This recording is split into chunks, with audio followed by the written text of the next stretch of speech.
Gaza पर Israeli operation पर बड़ा खुलासा हुआ है। प्राकृतिक गैस भंडार की वजह से गाजा में हमला, मिडिल ईस्ट मामलों के जानकारों का यह दावा है। गाजा मरीन गैस भंडार पर इजरायल की नजर है। तो गैस भंडार पर इजरायल की नजर, यह दावा किया जा रहा है। गाजा में विध्वंस, बहुत बड़ा खुलासा है इसको लेकर कि ये सब कुछ जो हो रहा है इसके पीछे क्या कोई दूसरी वजह है, दावा क्या है। सबसे पहले उस दावे पर गौर करते हैं। दावा यह है फिलिस्तीनी गैस भंडार पर कब्जे के लिए यह हमला किया गया है, यह दावा किया गया है। और गाजा से 36 किलोमीटर दूर प्राकृतिक गैस का भंडार है। भूमध्य सागर में 610 मीटर की गहराई में गैस का यह भंडार है। इजरायल गैस भंडार पर कब्जा करना चाहता है। अब बड़ी बातें क्या है जरा उस पर भी गौर करिए। तो 1 ट्रिलियन क्यूबिक फीट से ज्यादा गैस का अनुमान यहां पर लगाया गया है। गैस को यूरोप निर्यात करना चाहता है इजरायल। यूक्रेन युद्ध के बाद यूरोप में गैस का बड़ा संकट हो सकता है। गैस निर्यात पर इजरायल मिस्र के बीच समझौता भी हुआ है। तो ये देखिए एक नई पिक्चर आ रही है। सुशील सर, इस पिक्चर को आप कैसे देखते हैं? हमने जब भी देखा है इराक, ईरान, कतर या फिर कहीं भी टेंशन क्रिएट होती है तो ये अक्सर कहा जाता है कि ये सबके इस सारे खेल के पीछे तेल का खेल है। अब वही बात, वही नैरेटिव यहां पर भी आ रहा है। इसे आप कितना वैलिड देख पाते हैं? विपिन जी, बात यह है कि जो ये बात आ रही है कि जो 36 किलोमीटर दूर गैस का बहुत बड़ा भंडार है, आपने बिल्कुल सही कहा कि यूक्रेन वार की वजह से यूरोप में गैस की बहुत कमी है और वहाँ डिमांड है।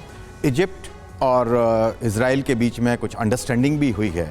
लेकिन ये कहना कि इजराइल ने ये अटैक जो गाजा स्ट्रिप पे किया है वो खाली इस गैस के भंडार की वजह से किया है, तो वो थोड़ा बिट स्ट्रेच होगा मेरे विचार से।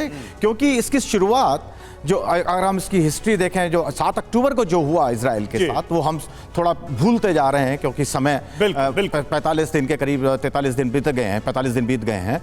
तो लेकिन शुरुआत हमास ने की थी।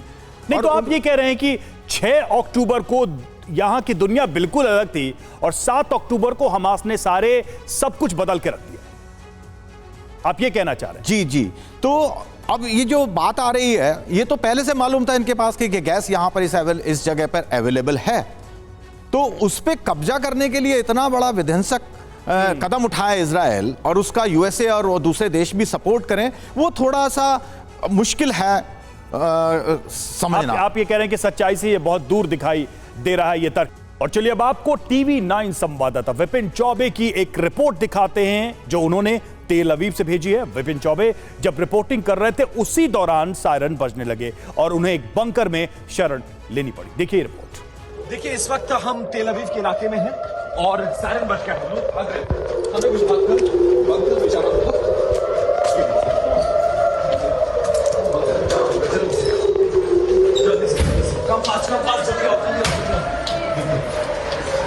तेल अवीव के इलाके में है और आप देख सकते हैं किस तरह से लोग इस वक्त भाग रहे हैं।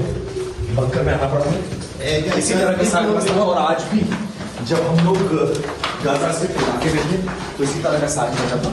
और ये इस तरह का बंकर हर घर में आमतौर पर बनाया गया है, सिर्फ इसलिए ताकि जब भी रेड अलर्ट हो 7 बजे तो लोग जान बचाने के लिए भाग सके। तेल अवीव जो कि इकोनॉमिक, आप जानते हैं, कैपिटल है, वो भी अभी इससे छूता नहीं है और मजबूरन मुश्किल में इस तरह के बंकर में हमें आकर जान बचाना पड़ा है। सायरन अभी भी बाहर बज रहा है, मतलब तेल अवीव हमास के निशाने पर एक बार फिर से है और इसी तरह से बार बार टारगेट करने की कोशिश की जा रही है।